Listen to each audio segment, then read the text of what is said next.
YouTube.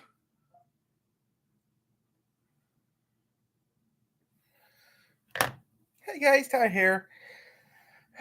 Yep, we're doing it.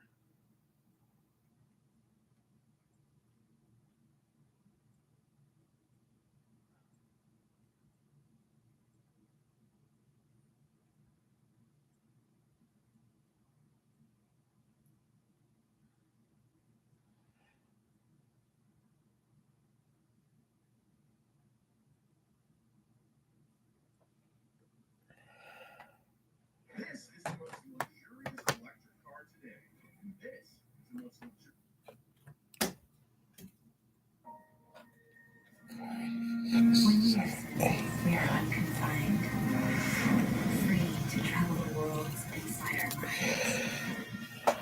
There's more to imagine when we listen. Nah. If you really listen, cause and circumstance vanishes, and you are free.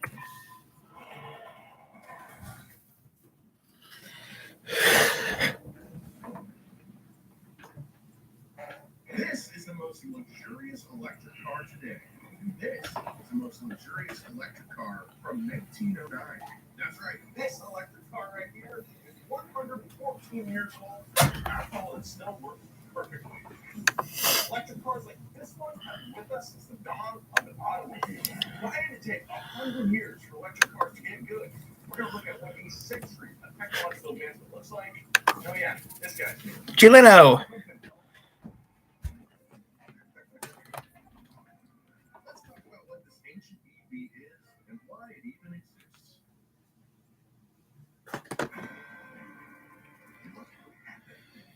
It's not on TV.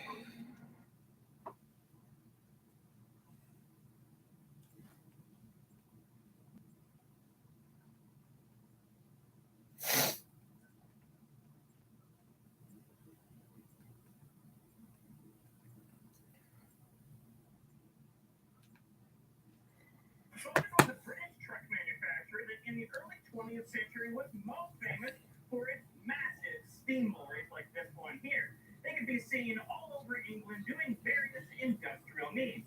This one right here is not a 1922 Foden steam lorry. It's a half-scale replica.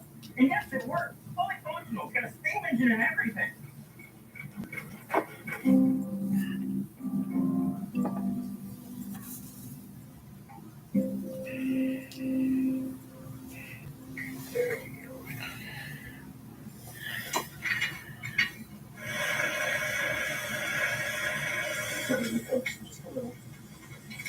There we go.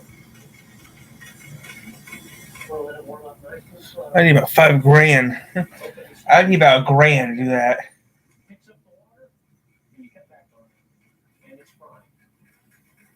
That's force feeding water into the boiler using steam. So you can't do that. Yeah, no. This is an exacting half-scale replica of a C-type Foden that you would have found from 1922. Everything on here is as you would have found it from a Foden built in 1922, just half the size. Looking at this tiny, adorable half-scale replica of an original Foden can make it difficult to imagine the scale of the original size Foden. This only weighs 2,400 pounds. The original one weighs 6 tons.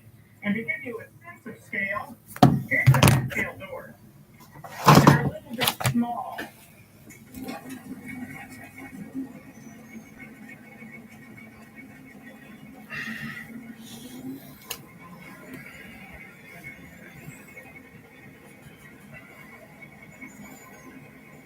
This glorious piece of automotive revivalry was built by this man right here in a matter of just a couple of months. Hi, I'm Tanner. I built this engine from August 4th of 2020 to the end of December of 2020 in just over 5 months' time. Because of the pandemic, I was able to work on it almost full time in my empty little garage. It's a mostly kit. They advertise it as such. There's some light machinery involved. The milling machine. Maybe I'll put that on April 1st. Who cares? I'll post it real quick so I don't forget. It's named Enchantress after a Foden Motorworks band march. But can't do it because I don't have that kind of money. I'll post it. Okay. And I quite like British thrash band music, so I named it after that march and that band. So your only responsibility is steering? Yep. All right, Daddy, let me steer. Watch out. Keep your hands away. To M. Well, I'm only a finger's width away from the flywheel. Okay. Ypsilanti, Michigan. The Falcon has a compound steam engine, which means there are 2 cylinders, each with a different size. Ypsi, Michigan. Low pressure cylinder. The steam first enters the high pressure cylinder, and when it's done pushing that piston down, there's still lots of energy left in the steam, but at a reduced pressure. So it transfers over to the low pressure cylinder where it now presses down with a much larger Ypsi, Michigan. And gives the steam engine extra power from the Ypsilanti, Michigan. Ypsilanti. Ypsilanti. Right here is the cylinder block. This is where their pistons are doing their toothing back and forth.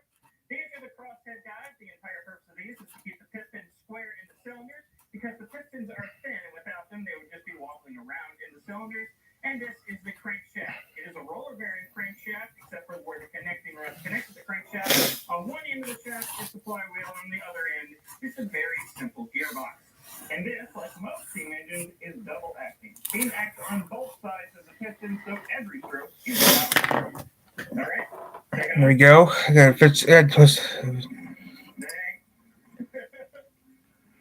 2 hours from here? It's not bad, but still can't go. It's in April. I'm not going. I need money, which I don't got.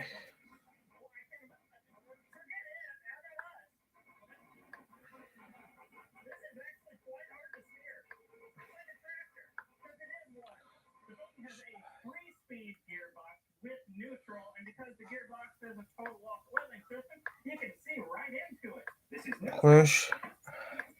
That's first. That's second. Go And to that's third. Gears are straight. M. You cannot change gears while anything is moving unless you're some sort of speed matching wizard. There is no clutch. In The steam engine makes torque from 0 RPM, and there is no reversing gear because it's the steam engine itself that does the reversing, kind of like an electric motor. This lever right here is the reversing lever, and through a series of complex mechanical linkages, it controls the valve events in the engine. Right now, it's in the all-the-way forward position, so the engine is running in the forward direction. date April 4th through 7th. Pull back on it a little bit, it reduces the valve travel. If I pull back on it some more, it's in neutral. The valves are not doing anything, and if I pull back on it all the way back, it reverses the direction of the engine. That's why there's no reverse gear in the gearbox. It doesn't need it. It's the steam engine itself that changes direction.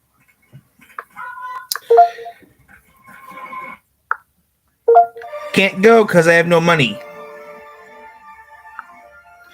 My equipment would be having a workout. And it'd be too much fun.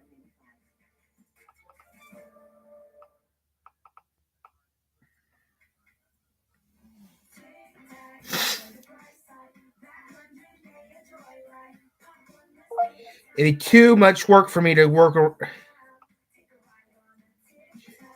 Much for me to keep up.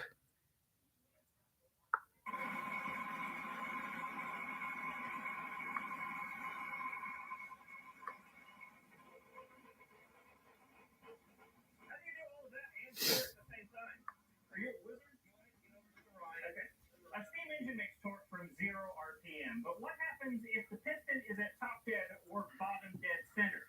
It can't get any leverage to push the crank in either direction. Well, that's what the simpling valve is for. Right now, the high pressure piston is at bottom dead center, so if I open the throttle, nothing happens. Schedule. Place and it can't move we go. That's for a future date. It's for the 1st of April, which is kind of be happening in a month, which also it's too late to already ask to go. So yeah, I can't go. Yeah, he went there, I'd be going happy, but yeah. No one talks about that anymore. I think that was supposed to be MWF. Yeah, well. You should call that and then change it to Motor City because it's Gypsy Lane, Ypsilanti. So, excuse me.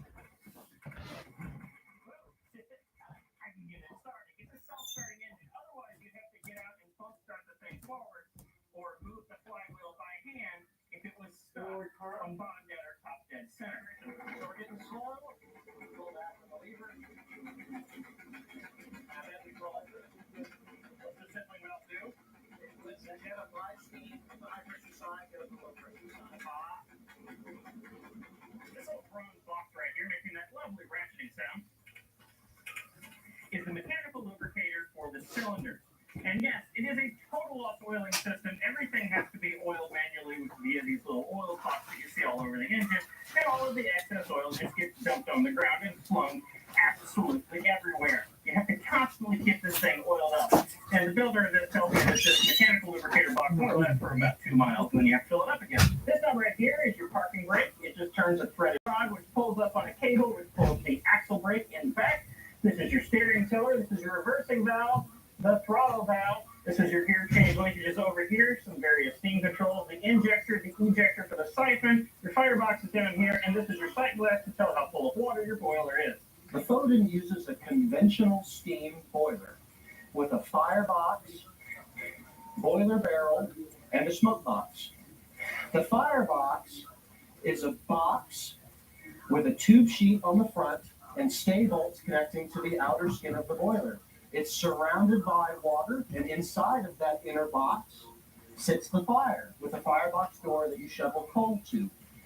The tube sheet has tubes that run through the boiler barrel to the front tube sheet where they connect to the smoke box. Those tubes carry the exhaust gases from the fire to the smoke box where the draft produced from the engine pulls those exhaust gases through the boiler tubes and pulls air through the fire, intensifying it, creating a hotter flame, boiling more water to create more steam.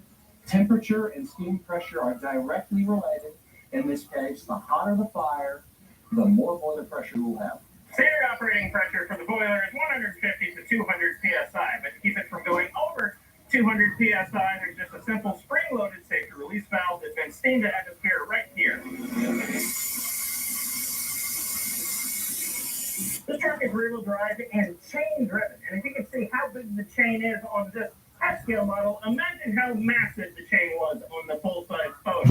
And surprisingly, there is a differential back here. It's not just straight drive to both wheels. To tension this limited drive chain, you move the entire axle back. There's a link rod here, and there's one on the other side, and you have to screw this tighten or loosen it, push or pull the axle back and forth. The whole axle is designed to move just to tension that chain back there.